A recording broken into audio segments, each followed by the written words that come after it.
அவங்க, ஆமாம் கர்த்தருக்குள்ள மனமகிழ்ச்சியாக இருந்தால் என் ஆசைலாம் நிறைவேறும்னு சொன்னீங்களே, அப்போது நிறைய ஆசை பெண்டிங்கில் இருக்குது, கொஞ்சம் கேட்டு சொல்கிறீங்களா அப்படின்னு யோசிக்கிறீங்களா? இதை கேளுங்க. ஆக்சுவலாக 121ஆம் சங்கீதம் 7ஆம் வசனத்தில் என்ன எழுதியிருக்கு தெரியுமா?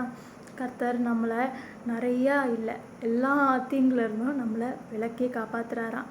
அப்போ யோசிச்சு பாருங்களேன், நம்மளோட நிறைய ஆசைகளும் அந்த கேட்டகரியில் தான் வரும். சரி, ஒரு எக்ஸாம்பிள் பார்ப்போமா? இப்போது ஒரு பிள்ளை வந்துட்டு, எனக்கு நெருப்புனா ரொம்ப பிடிச்சிருக்கு, ஆரஞ்சு கலரில் அழகாக இருக்குது, எனக்கு தொடணும்னு ஆசையாக இருக்குதுன்னு கேட்டுச்சுன்னா, அந்த ஆசையை நம்ம நிறைவேற்றிடுவோமா? கண்டிப்பாக இல்லைல்ல. அது எவ்வளோ கொடூரமான விஷயமா இருக்கும். அதுபோல தான் நம்மளோட நிறைய ஆசைகள் ரொம்ப மோசமான ஒரு முடிவில் இருந்துச்சுன்னா, கர்த்தர் நம்மளை கொஞ்சம் ப்ரொடெக்ட் பண்ணுவாருங்க.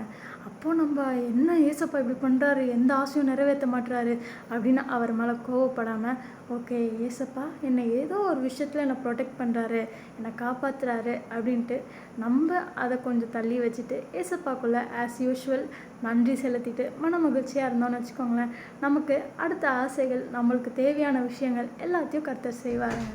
விடுதலைக்குள்ளே வாங்க, சந்தோஷமாக இருங்க. God bless you.